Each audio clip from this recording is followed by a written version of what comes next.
जब आप अपनी खिड़की से बाहर देखते हैं तो शायद आपको कभी आसमान दिखता है, कभी पेड़ और कभी दूर तक फैला हुआ समंदर। पर जरा सोचिए, अगर एक दिन आप उठें और वो समंदर ही गायब हो चुका हो, न लहरों की आवाज हो, न नम हवा, न किनारे पर टकराती लहरें, बस सूखी फटी हुई धरती।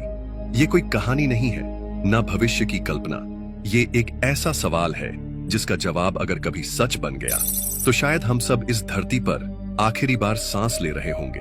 आज हम एक ऐसी दुनिया की कल्पना करेंगे जहां समंदर कभी थे ही नहीं, न मौसम बनते हैं, न बारिश होती है, न ही हवा चलती है, और इंसान सिर्फ इतिहास की किसी भूली हुई परछाई बनकर रह जाता है। लेकिन अब जरा सोचिए, अगर ये सब एक दिन अचानक रुक जाए, न समंदर की लहरें, न उनसे उठती भाप, और ना ही वो बारिश जिससे जिंदगी बहती है, तो क्या होगा इस नीले ग्रह का? चलिए अब उस डरावने सवाल की तरफ बढ़ते हैं, जहां हम देखेंगे समंदर के सूख जाने का पहला झटका इस धरती को कैसे तोड़ देगा। धरती का नक्शा जब पहली बार किसी ने देखा होगा तो उसने यही कहा होगा, ये नीला ग्रह है, क्योंकि धरती का 70% हिस्सा पानी से ढका है और इस पानी का सबसे बड़ा हिस्सा समंदर है। लेकिन हम में से बहुत से लोग समंदर को सिर्फ एक छुट्टियों की जगह समझते हैं, जहां लोग जाते हैं, रेत में खेलते हैं, लहरों के साथ तस्वीरें लेते हैं। पर यह नीला विस्तार सिर्फ एक मनोरंजन का साधन नहीं है, ये इस ग्रह की धड़कन है। हर सुबह सूरज की किरणें जब समुद्र की सतह पर पड़ती है तो वहां एक अदृश्य प्रक्रिया शुरू होती है, फाइटोप्लैंक्टन। ये नन्हे नन्हे समुद्री जीव सूरज की रोशनी को पकड़कर ऑक्सीजन बनाते हैं। हम जो सांस लेते हैं उसका आधा हिस्सा इन्हीं छोटे से दिखने वाले लेकिन जीवनदायी जीवों से आता है। ये कोई पेड़ नहीं है, न ही जंगलों के हिस्से हैं। ये समंदर की गहराई में पल रहे नन्हे योद्धा हैं। लेकिन समंदर का काम सिर्फ ऑक्सीजन बनाना नहीं है, ये हमारे मौसम को नियंत्रित करते हैं, धरती के तापमान को संतुलित रखते हैं। जब सूर्य की गर्मी से पानी वाष्प बनकर उड़ता है तो बादल बनते हैं और फिर होती है बारिश। कई देशों की खेती, उनका जीवन और उनका भविष्य इस एक चक्र पर टिका है। खाने की बात करें तो हर साल अरबों लोग अपनी थाली में जो मछली रखते हैं वो सीधा समंदर से आती है, जैसे भारत, जापान, इंडोनेशिया, नॉर्वे। ऐसे देशों की आधी से ज्यादा आबादी समुद्री भोजन पर निर्भर है। इतना ही नहीं, दुनिया के बड़े शहर और महानगर, चाहे वो मुंबई हो, टोक्यो हो, शंघाई हो या न्यूयॉर्क, सब समुद्र के किनारे बसे हैं, क्योंकि सदियों पहले इंसान ने समझ लिया था कि व्यापार, पानी और जीवन, इन सब का सबसे सुलभ रास्ता समंदर ही है। अब जरा ठहरिए, इन सब के बीच एक कल्पना कीजिए। अगर ये नीला विस्तार अचानक सूख जाए, अगर महासागर सिर्फ इतिहास की बात बन जाए और समुद्र की गहराइयों में रहने वाले करोड़ों जीव अचानक बिना पानी के मर जाएं, तो क्या तब भी सूरज उतना ही चमकेगा? और क्या तब भी मौसम उतने ही संतुलित रहेंगे जितना अब है? ये कोई साधारण कल्पना नहीं है, ये एक ऐसी कल्पना है जो हमारे अस्तित्व की जड़ें हिला सकती है। क्योंकि समंदर सिर्फ धरती पर मौजूद नहीं है, वो इस धरती की आत्मा में बहते हैं। जैसे ही समुद्र सूखने लगते हैं, सबसे पहला झटका जो धरती को लगता है वो है तापमान का संतुलन टूटना। आज जब सूरज दिन भर पृथ्वी पर आग बरसाता है तो समुद्र उस गर्मी को चुपचाप सोख लेते हैं, एक शांत साधु की तरह। लेकिन जैसे ही ये विशाल जलराशियां गायब हो जाएंगी, सूर्य की किरणें बिना किसी रुकावट के जमीन पर गिरेंगी, धरती की सतह बेकाबू गर्म होती जाएगी, शहरों का तापमान 50 डिग्री सेल्सियस को पार कर जाएगा और ग्लेशियर तेजी से पिघलेंगे।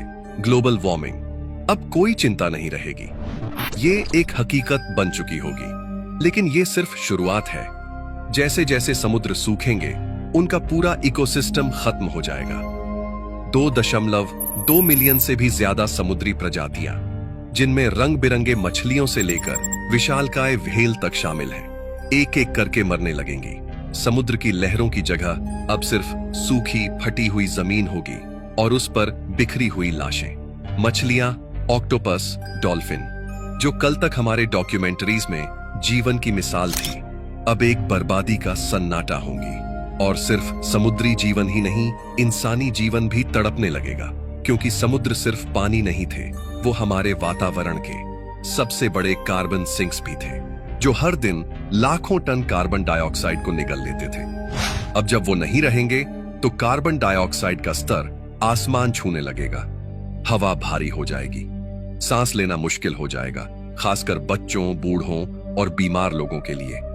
हवा में ऑक्सीजन की मात्रा घटने लगेगी और धूप पहले से कहीं ज्यादा चुभने लगेगी। शहरों में धूल के गुब्बार होंगे और आकाश में एक धुंध सी परत, न नीला आसमान, न बारिश, न शांति, बस गर्मी, घुटन और एक खालीपन। समुद्रों का सूखना सिर्फ पानी का जाना नहीं होगा, ये एक संतुलन का टूटना होगा, एक ऐसी जंजीर जिसका एक सिरा हमारे दिलों तक जुड़ा है। शायद आपको लगे समंदर सूखा है तो बस पानी गया है, लेकिन असल तबाही तो अब शुरू होती है, क्योंकि समंदर सिर्फ पानी नहीं थे, वो पूरी दुनिया के सांसों की डोर थे और अब वो डोर टूट चुकी है। अब आइए देखते हैं उन शहरों का क्या होगा जो कभी समंदर की गोद में बसते थे। Mumbai, Chennai, Kolkata, Tokyo, New York, Shanghai.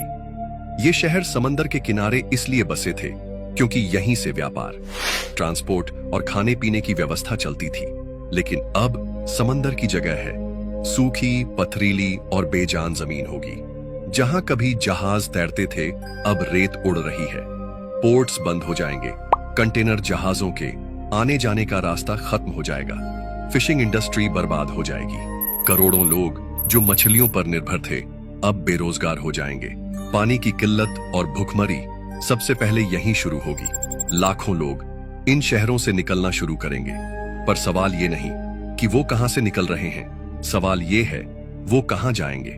अंदरूनी इलाकों में इतनी जगह नहीं होगी कि सबको जगह मिल सके, और जब भीड़ एक साथ किसी सुरक्षित जगह की ओर भागेगी तो वहां न दवा होगी, न खाना और न ही कोई व्यवस्था। समंदर की नमी एक प्राकृतिक बैरियर होती थी जो बहुत सारे हानिकारक बैक्टीरिया और वायरस को बढ़ने से रोकती थी।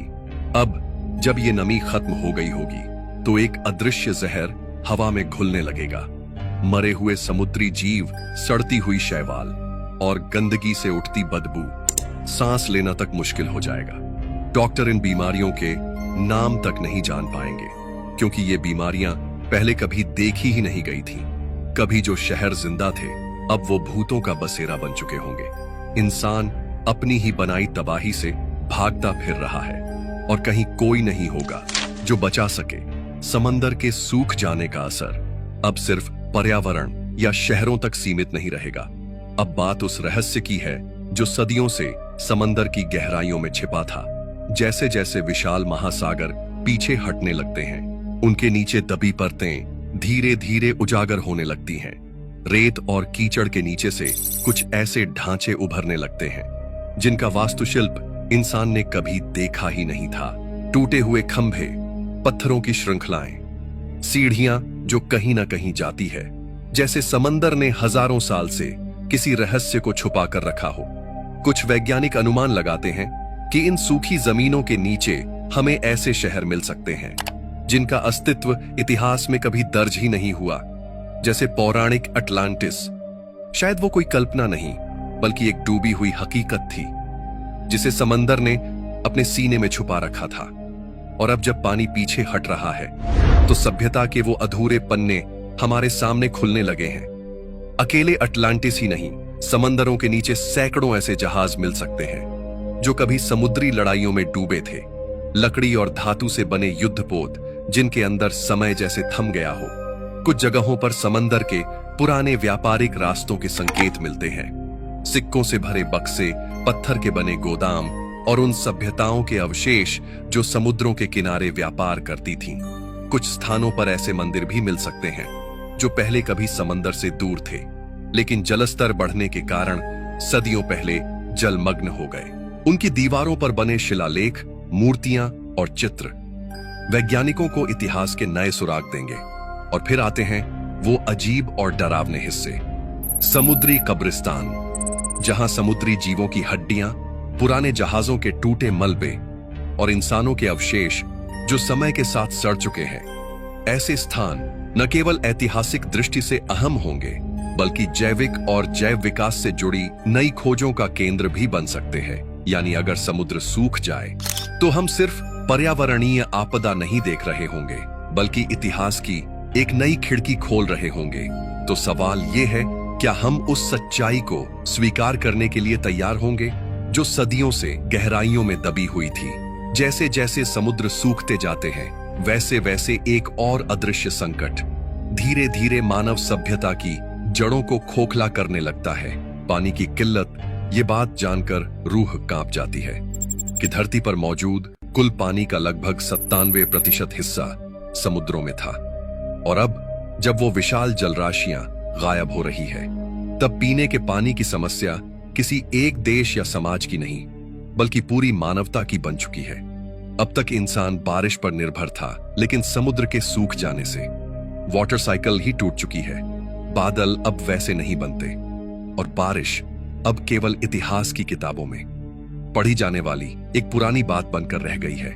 शहरों में लगे आरओ प्लांट्स बंद हो चुके हैं, क्योंकि समुद्री जल से मिलने वाला कच्चा पानी अब है ही नहीं। नदियां जो कभी समुद्रों से मिलने जाती थी, अब खुद ही रुक गई हैं। झीलें सूख चुकी हैं और पहाड़ों से आने वाला पानी भी खत्म हो चुका है, क्योंकि ग्लेशियर जो कभी पानी का आखिरी सहारा माने जाते थे, अब ग्लोबल वार्मिंग से पिघलकर हवा में उड़ चुके हैं। अब इंसान की निगाहें जमीन के नीचे गड़े अंडरग्राउंड एक्विफर्स की तरफ मुड़ चुकी हैं।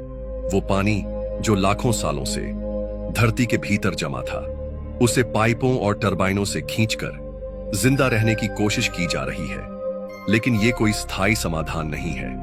हर बूंद की कीमत अब खून से तौली जाती है। वाटर माफियाज का उदय हो चुका है, जो पानी को हथियार बनाकर सत्ता चला रहे हैं। समाज अब अमीर और गरीब में नहीं, पानी के मालिक और पानी के गुलामों में बंट चुका है। गांव शहरों से लोग उन कुछ बचे हुए जल स्रोतों की तरफ भाग रहे हैं जहां जरा भी नमी हो। लेकिन जब भी कोई नया जल स्रोत खोजा जाता है, उस पर छोटे युद्ध छिड़ जाते हैं। बंदूकें पानी के टैंकरों को घेर लेती हैं। लोगों की आंखों में अब भूख नहीं, प्यास की जंगली हवस है। एक एक बूंद पर लाशें गिरती हैं और बच्चे अपनी प्यास से पहले अपने माता पिता को मरते देख रहे हैं। कुछ देशों ने आर्टिफिशियल वाटर क्रिएशन शुरू किया है, जिससे कि हवा से नमी खींचकर पीने लायक पानी बनाना या केमिकल रिएक्शन से पानी का निर्माण। लेकिन ऐसी टेक्नोलॉजी सिर्फ गिने चुने अमीर देशों के पास है। अब भविष्य कोई साफ सुथरा यूटोपिया नहीं है, बल्कि एक डिस्टोपियन नाइटमेयर बन चुका है, जहां शहरों में लोगों की कतारें एक एक गिलास पानी के लिए लगती हैं। और ये सब कुछ हुआ क्योंकि हमने समुद्रों को हल्के में लिया। अब जरा रुकिए, एक गहरी सांस लीजिए और सोचिए, क्या ये सब वाकई हो सकता है? अब तक हमने जो देखा, सूखी हुई समुद्र की तलहटी, उजड़ते तटीय शहर, इतिहास से उठती रहस्यमयी परतें और पानी के लिए लड़ती इंसानियत, ये सब किसी साइंस फिक्शन फिल्म की तरह लग सकता है। लेकिन अगर आप सोच रहे हैं कि ये सब सिर्फ कल्पना है, तो आपको शायद दोबारा सोचने की जरूरत है। असलियत ये है, समंदर अभी सूखा नहीं है, लेकिन मर रहा है। कभी साफ सुथरा दिखने वाला महासागर आज कचरे का कब्रिस्तान बन चुका है।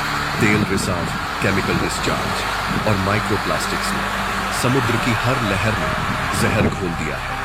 आर्कटिक और एंटार्कटिक की बर्फें पहले से तेजी से पिघल रही हैं। ओशन एसिडिटी बदल रही है और समुद्र के नीचे की थर्मल सर्कुलेशन, जो पूरी पृथ्वी की क्लाइमेट बैलेंस को बनाए रखती है, अब खतरे में है। और जब ये बैलेंस टूटेगा, तो चाहे समंदर सूखें या उफान मारे, विनाश दोनों तरफ से तय है। तो सवाल ये नहीं कि क्या समंदर सूख सकता है, सवाल ये है कि हम उसे इतना बर्बाद कर देंगे कि उसमें जीवन नहीं बचेगा। और अगर महासागर सूख गया, तो समझो धरती का दिल धड़कना बंद कर देगा। कभी जिस पानी ने हमें जन्म दिया था, अगर वही हमसे छिन गया, तो क्या हम वाकई जीवित रह पाएंगे, या फिर हम बस एक मिटती हुई सभ्यता की आखिरी सांसें बन जाएंगे? समंदर हमारे आसपास नहीं, हमारे अंदर भी है। हर धड़कन, हर सांस उसी से चलती है। लेकिन अगर हमने अब भी नहीं समझा, तो शायद अगली पीढ़ियां समंदर को सिर्फ किताबों में पढ़ेंगी या स्क्रीन पर एक लुप्त चमत्कार की तरह देखेंगी। अगर इस सफर ने आपकी सोच को गहराइयों से छुआ है, तो इस वीडियो को लाइक करें और चैनल को सब्सक्राइब करना न भूलें। मिलते हैं अगली वीडियो में एक नए रहस्य के साथ।